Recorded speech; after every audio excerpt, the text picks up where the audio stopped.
The Lottery by Shirley Jackson. The morning of June 27th was clear and sunny, with the fresh warmth of a full summer day. The flowers were blossoming profusely and the grass was richly green. The people of the village began to gather in the square, between the post office and the bank, around 10 o'clock. In some towns, there were so many people that the lottery took 2 days and had to be started on June 20th. But in this village, where there were only about 300 people, the whole lottery took less than 2 hours, so it could begin at 10 o'clock in the morning and still be through in time to allow the villagers to get home for noon dinner. The children assembled first, of course. School was recently over for the summer, and the feeling of liberty sat uneasily on most of them. They tended to gather together quietly for a while before they broke into boisterous play, and their talk was still of the classroom and the teacher, of books and reprimands. Bobby Martin had already stuffed his pockets full of stones, and the other boys soon followed his example, selecting the smoothest and roundest stones. Bobby and Harry Jones and Dickie Delacroix, the villagers pronounced this name Delacroix, eventually made a great pile of stones in one corner of the square and guarded it against the raids of the other boys. The girls stood aside, talking among themselves, looking over their shoulders at the boys, and the very small children rolled in the dust or clung to the hands of their older brothers or sisters. Soon the men began to gather, surveying their own children, speaking of planting and rain, tractors and taxes. They stood together away from the pile of stones in the corner, and their jokes were quiet and they smiled rather than laughed. The women, wearing faded house dresses and sweaters, came shortly after their menfolk. They greeted one another and exchanged bits of gossip as they went to join their husbands. Soon the women, standing by their husbands, began to call to their children, and the children came reluctantly, having to be called 4 or 5 times. Bobby Martin ducked under his mother's grasping hand and ran, laughing, back to the pile of stones. His father spoke up sharply, and Bobby came quickly and took his place between his father and his oldest brother. The lottery was conducted, as were the square dances, the teen club, the Halloween programme, by Mr. Summers, who had time and energy to devote to civic activities. He was a round-faced, jovial man, and he ran the coal business, and people were sorry for him because he had no children, and his wife was a scold. When he arrived in the square carrying the black wooden box, there was a murmur of conversation among the villagers, and he waved and called, "Little late today, folks." The postmaster, Mr. Graves, followed him, carrying a 3-legged stool, and the stool was put in the centre of the square, and Mr. Summers set the black box down on it. The villagers kept their distance, leaving a space between themselves and the stool, and when Mr. Summers said, "Some of you fellows want to give me a hand?" there was a hesitation before 2 men. Mr. Martin and his oldest son, Baxter, came forward to hold the box steady on the stool, while Mr. Summers stirred up the papers inside it. The original paraphernalia for the lottery had been lost long ago, and the black box now resting on the stool had been put into use even before Old Man Warner, the oldest man in town, was born. Mr. Summers spoke frequently to the villagers about making a new box, but no one liked to upset even as much tradition as was represented by the black box. There was a story that the present box had been made with some pieces of the box that had preceded it, the one that had been constructed when the first people settled down to make a village here.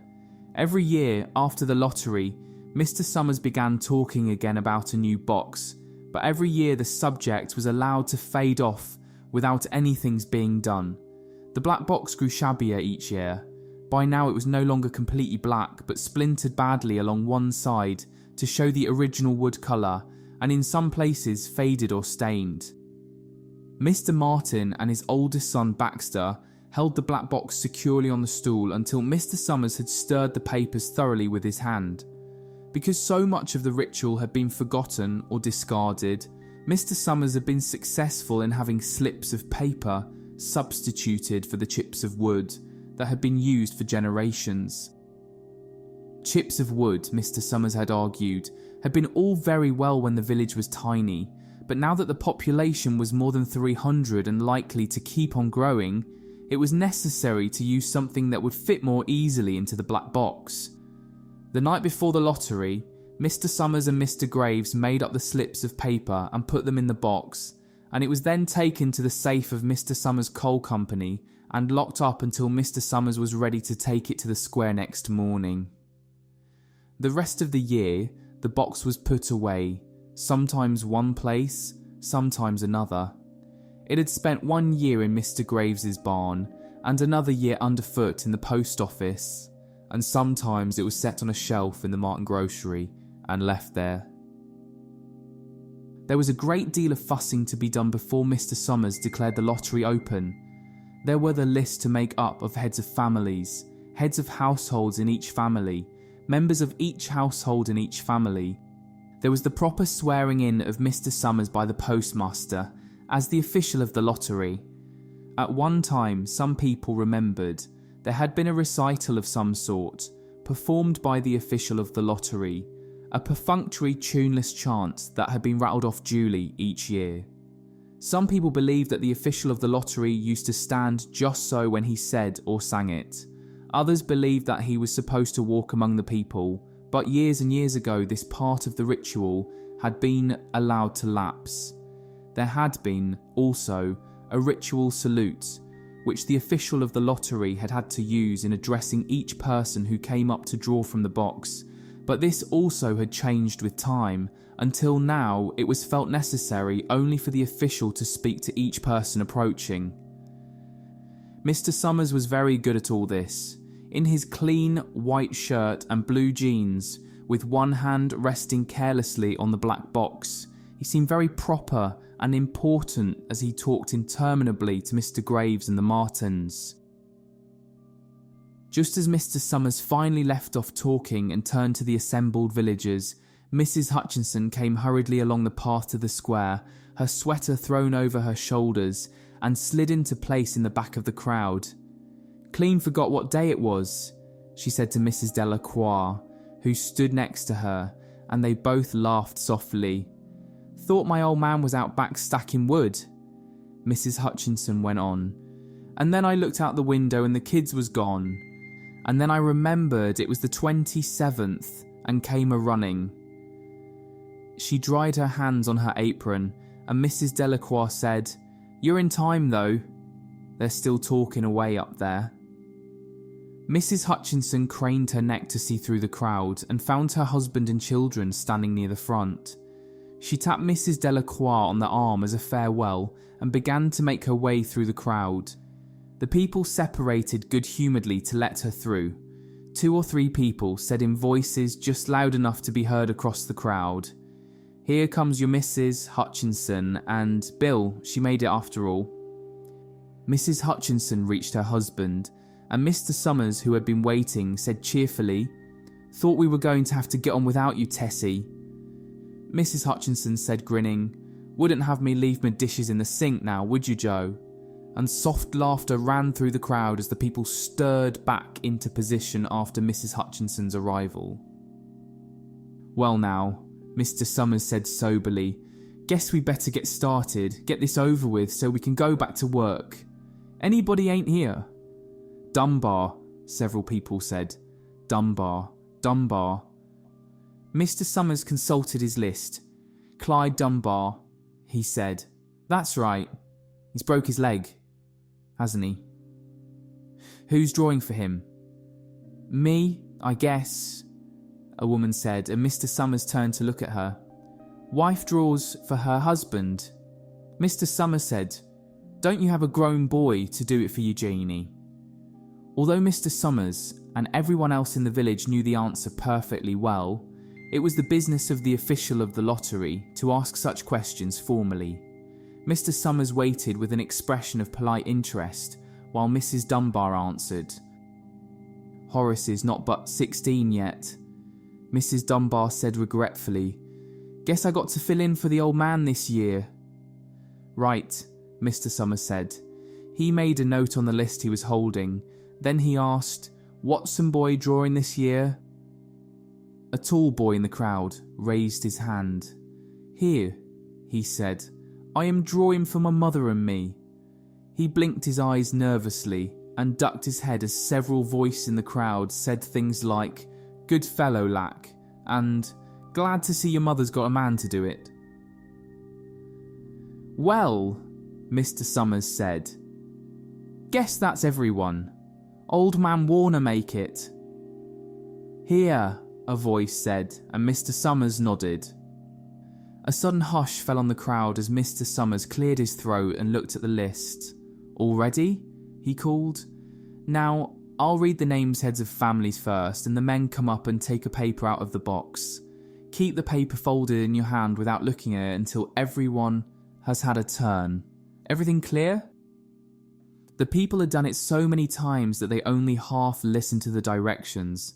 Most of them were quiet, wetting their lips, not looking around. Then Mr. Summers raised one hand high and said, "Adams." A man disengaged himself from the crowd and came forward. "Hi, Steve," Mr. Summers said, and Mr. Adams said, "Hi, Joe." They grinned at one another humorlessly and nervously. Then Mr. Adams reached into the black box and took out a folded paper. He held it firmly by one corner as he turned and went hastily back to his place in the crowd, where he stood a little apart from his family, not looking down at his hand. "Allen," Mr. Summers said. "Anderson, Bentham. Seems like there's no time at all between lotteries anymore," Mrs. Delacroix said to Mrs. Graves in the back row. "Seems like we got through with the last one only last week." "Time sure goes fast," Mrs. Graves said. "Clark, Delacroix." "There goes my old man," Mrs. Delacroix said. She held her breath while her husband went forward. "Dunbar," Mr. Summers said, and Mrs. Dunbar went steadily to the box while one of the women said, "Go on, Janie," and another said, "There she goes." "We're next," Mrs. Graves said. She watched while Mr. Graves came around from the side of the box, greeted Mr. Summers gravely and selected a slip of paper from the box. By now, all through the crowd, there were men holding the small folded papers in their large hands, turning them over and over nervously. Mrs. Dunbar and her two sons stood together, Mrs. Dunbar holding the slip of paper. "Harbert, Hutchinson."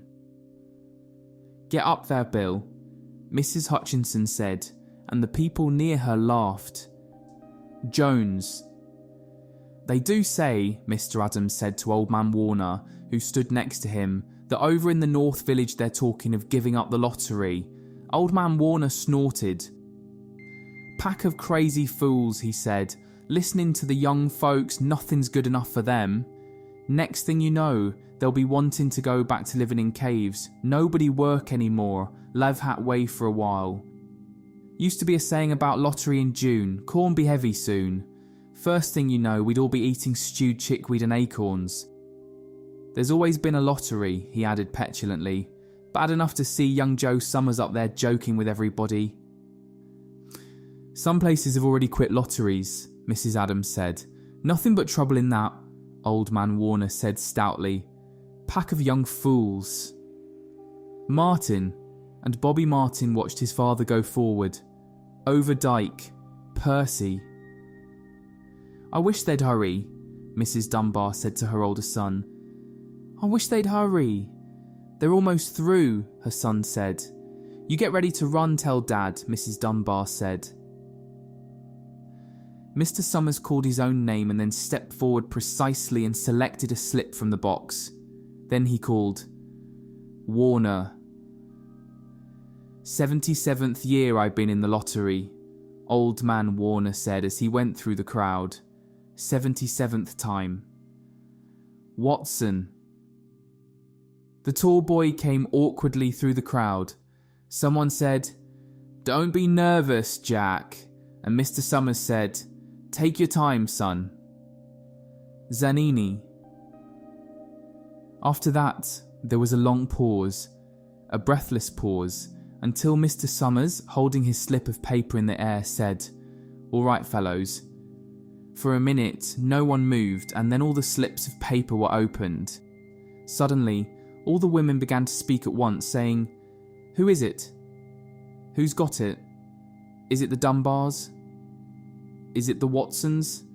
Then the voices began to say, "It's Hutchinson. It's Bill. Bill Hutchinson's got it." "Go tell your father," Mrs. Dunbar said to her older son. People began to look around to see the Hutchinsons. Bill Hutchinson was standing quiet, staring down at the paper in his hand. Suddenly, Tessie Hutchinson shouted to Mr. Summers, "You didn't give him time enough to take any paper he wanted. I saw you. It wasn't fair." "Be a good sport, Tessie," Mrs. Delacroix called, and Mrs. Graves said, "All of us took the same chance." "Shut up, Tessie," Bill Hutchinson said. "Well, everyone," Mr. Summers said. "That was done pretty fast, and now we've got to be hurrying a little more to get done in time." He consulted his next list. "Bill," he said, "you draw for the Hutchinson family. You got any other households in the Hutchinsons?" "There's Don and Eva," Mrs. Hutchinson yelled. "Make them take their chance." "Daughters draw with their husbands' families, Tessie," Mr. Summers said gently. "You know that as well as anyone else." "It wasn't fair," Tessie said. "I guess not, Joe," Bill Hutchinson said regretfully. "My daughter draws with her husband's family, that's only fair. And I've got no other family except the kids." "Then, as far as drawing for families is concerned, it's you," Mr. Summers said in explanation. "And as far as drawing for households is concerned, that's you too, right?" "Right," Bill Hutchinson said. "How many kids, Bill?" Mr. Summers asked formally. "3, Bill Hutchinson said. "There's Bill Jr. and Nancy and little Dave and Tessie and me." "All right then," Mr. Summers said. "Harry, you got their tickets back?" Mr. Graves nodded and held up the slips of paper. "Put them in the box then," Mr. Summers directed. "Take Bill's and put it in." "I think we ought to start over," Mrs. Hutchinson said, as quietly as she could. "I tell you it wasn't fair. You didn't give him time enough to choose. Everybody saw that." Mr. Graves had selected the 5 slips and put them in the box, and he dropped all the papers but those onto the ground, where the breeze caught them and lifted them off. "Listen, everybody," Mrs. Hutchinson was saying to the people around her. "Ready, Bill?" Mr. Summers asked. And Bill Hutchinson, with one quick glance around at his wife and children, nodded. "Remember," Mr. Summers said, "take the slips and keep them folded until each person has taken one. Harry, you help little Dave." Mr. Graves took the hand of the little boy, who came willingly with him up to the box. "Take a paper out of the box, Davy," Mr. Summers said. Davy put his hand into the box and laughed. "Take just one paper," Mr. Summers said. "Harry, you hold it for him." Mr. Graves took the child's hand and removed the folded paper from the tight fist and held it while little Dave stood next to him and looked up at him wonderingly. "Nancy next," Mr. Summers said. Nancy was 12, and her school friends breathed heavily as she went forward, switching her skirt, and took a slip daintily from the box. "Bill Jr., Mr. Summers said, and Billy, his face red and his feet over large, near knocked the box over as he got a paper out. "Tessie," Mr. Summers said. She hesitated for a minute, looking around defiantly, and then set her lips and went up to the box. She snatched a paper out and held it behind her. "Bill," Mr. Summers said, and Bill Hutchinson reached into the box and felt around, bringing his hand out at last with the slip of paper in it. The crowd was quiet. A girl whispered, "I hope it's not Nancy," and the sound of the whisper reached the edges of the crowd. "It's not the way it used to be," Old Man Warner said clearly. "People ain't the way they used to be." "All right," Mr. Summers said. open the papers." "Harry, you open little Dave's." Mr. Graves opened the slip of paper, and there was a general sigh through the crowd as he held it up, and everyone could see that it was blank. Nancy and Bill Jr. opened theirs at the same time, and both beamed and laughed, turning around to the crowd and holding their slips of paper above their heads. "Tessie," Mr. Summers said. There was a pause, and then Mr. Summers looked at Bill Hutchinson, and Bill unfolded his paper and showed it. It was blank. "It's Tessie," Mr. Summers said, and his voice was hushed. "Show us her paper, Bill." Bill Hutchinson went over to his wife and forced a slip of paper out of her hand. It had a black spot on it, the black spot Mr. Summers had made the night before with the heavy pencil in the coal company office. Bill Hutchinson held it up, and there was a stir in the crowd. "All right, folks," Mr. Summers said. "Let's finish quickly." Although the villagers had forgotten the ritual and lost the original black box, they still remembered to use stones. The pile of stones the boys had made earlier was ready. There were stones on the ground with the blowing scraps of paper that had come out of the box. Delacroix selected a stone so large she had to pick it up with both hands and turned to Mrs. Dunbar. "Come on," she said. "Hurry up." Mrs. Dunbar had small stones in both hands, and she said, gasping for breath, "I can't run at all. You'll have to go ahead and I'll catch up with you." The children had stones already, and someone gave little Davy Hutchinson a few pebbles. Tessie Hutchinson was in the centre of a cleared space by now, and she held her hands out desperately as the villagers moved in on her. "It isn't fair," she said. A stone hit her on the side of the head. Old Man Warner was saying, come on everyone." Steve Adams was in the front of the crowd of villagers with Mrs. Graves beside him. "It isn't fair, it isn't right," Mrs. Hutchinson screamed. And then they were upon her.